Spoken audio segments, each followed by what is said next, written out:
Hello, welcome to Mustard Sport, and this is Talk is Cheap, our quick-fire debate on the burning issues surrounding Norwich City. Joining me for the second time this week, former Norwich City winger Darren Eadie and Norwich City columnist for the Evening News, Ian Clark. Right then, it will be the return of our big debate this week, and really there's only one issue that we can touch on, and that is of course the future of City boss Chris Hughton, who is under huge and genuine pressure following Saturday's result at the Etihad Stadium against Manchester City, and also a few others before that. Darren, what's it like in the dressing room when the manager is under this kind of pressure?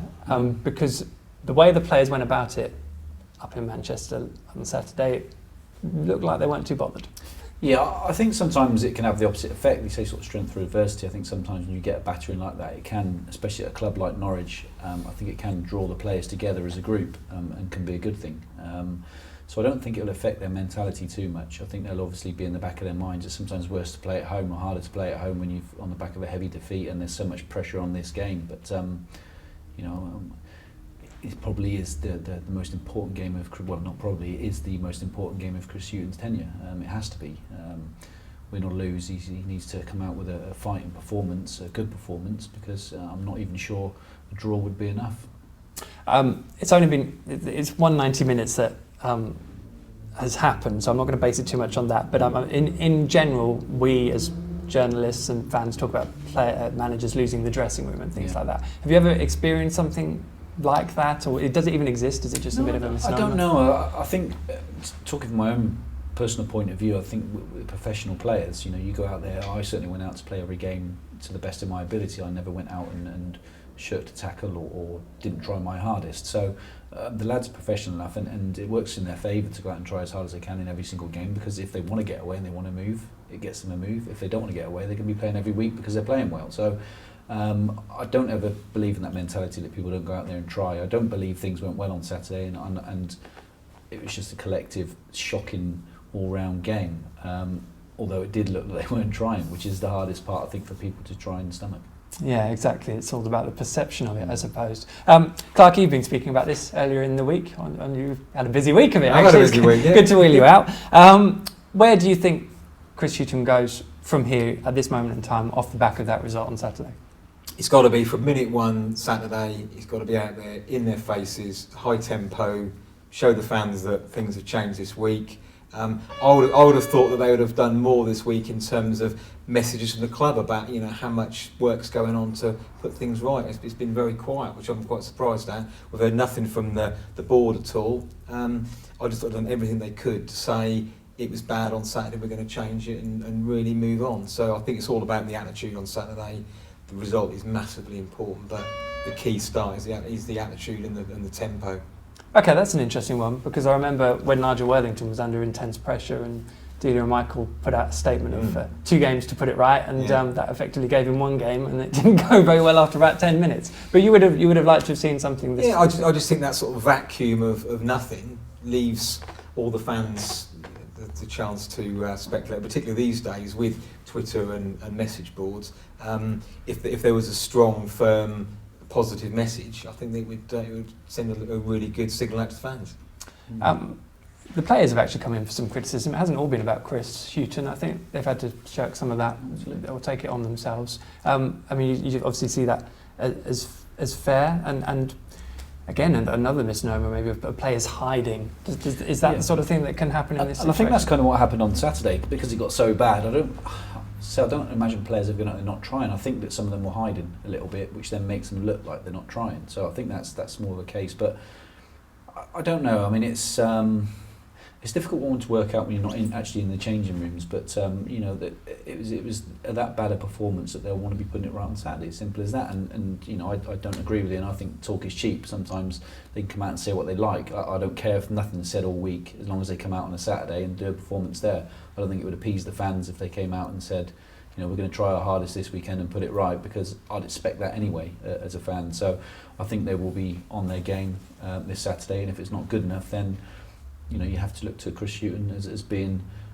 culpable for it. As simple as that, because it's always the manager first, then it's normally the board, and then it's always the players last, which is quite nice for me. But they're all culpable at the end of the day. The board employs the manager, so they're culpable for that. The manager sets the team out and puts them out on the pitch, and as soon as they cross that line, it's down to the players. So it's everybody who's culpable. It's an interesting one, Clarky. When a manager loses some of the fans, I wonder whether it's impossible for him to regain them. But managers have done it. I mean, I suppose topically, Sir Alex Ferguson managed it at United, coming within arguably a few games of the sack, possibly. I mean, do you still, is that still possible in this day and age, and with everything that goes on with social media and all that sort of stuff? It is hard. I mean, for a lot of people, I think Hughton wasn't the first choice, and he's not the sort of personality that wins people over. So he's got to win people over by results, and there's not a lot else that people judge him by, which I suppose is understandable. But Lambert had that particular persona that I think that people warmed to. Hughton maybe hasn't. So I think a lot of people, it will take a miracle for them to love him. But having said that, 3 wins on the spin, fans are pretty fickle. But he's going to find it tough. Maybe a 10-game unbeaten run would that might help. Be quite well time, wouldn't it? I'm going to ask you another tricky one here, Darren. After the Cardiff game, a few of the players took to Twitter and were getting involved in probably conversations with fans that they didn't really need to after a very disappointing result, even though they didn't lose. I'm curious as to whether the fans and the players' interaction and relationship is important to how the players go about it, or is that sort of disregarded? No, I think it is, but I think as much as the fans are emotional after a game, so are the players. They feel it as much as the fans do. So sometimes silence is best. As I was saying earlier about nothing being coming out of the club, I think sometimes people need to just get away from the social media side and leave it alone, because it only takes one slip and all of a sudden you've got thousands and thousands of people thinking you're not giving your best for Norwich City. So it's a very difficult one to manage in the modern game, the social media side, because it's a finger's touch after a game. You can still be highly emotional for a good 24 hours after a game if you've had a poor performance, and you can sometimes vent your anger or your feelings and then regret it a day later. So it's a really difficult one to surmise, really. Gents, I asked a quick question on Twitter, actually did a quick snap poll, asking whether Chris Hughton, if Norwich City fail to beat West Ham on Saturday, whether Chris Hughton should stay or go, which you guys politely answered. 91% said if Norwich failed to beat West Ham on Saturday, then time has been called. Although I had a lot of messages then of some people saying, well, it depends on the performance. If the performance is good, the players look like they want him still there, then that's a different matter. Clarky, that's obviously an overwhelming percentage. If the performance is not good and the result's not good, the pressure will ratchet up much more. Personally, I think he needs to be given a bit longer. The big thing for me is who would come in, and when you look around, there just aren't either the managers available or managers in clubs who would be able to come. If there was an obvious replacement, then it might be a bit different. But the worst thing for me is to panic, bring somebody in who's not going to improve things. So I totally agree. Yeah, I totally agree. It's really difficult to when there's no one out there really, I think, who stands out as a shining light. I think if you ask me, can Chris Hughton keep Norwich City in the Premier League? I would say yes, he can. I still really believe that. If, as the club have said in previous weeks, they want a top 10 finish, I'm not sure he's the man, certainly in this position we're in at the moment, who can do that. So it depends what they're looking for. Are they just looking for survival again, or are they looking to move on? Because it depends really. And again, as Ian said, there's not really the players, all the managers out there that can come in and move on to that next level very quickly. Just one final one for you, Clark. You mentioned how you wanted to hear something from the club this week. But depending on what happens on Saturday, I remember Aston Villa last year, all kinds of trouble, board comes out, doesn't matter what happens, Paul Lambert is going to stay our manager. Are we getting to the point maybe if the board want to go that way, that they need to make that kind of statement and almost take that kind of uncertainty out of it? I think it's got to be that clear. Yeah, absolutely. I honestly don't think they know themselves though. I really believe that. I don't think that anybody's too sure really what the future holds. It's a results game, and I think that will be a massive statement on Saturday if they win.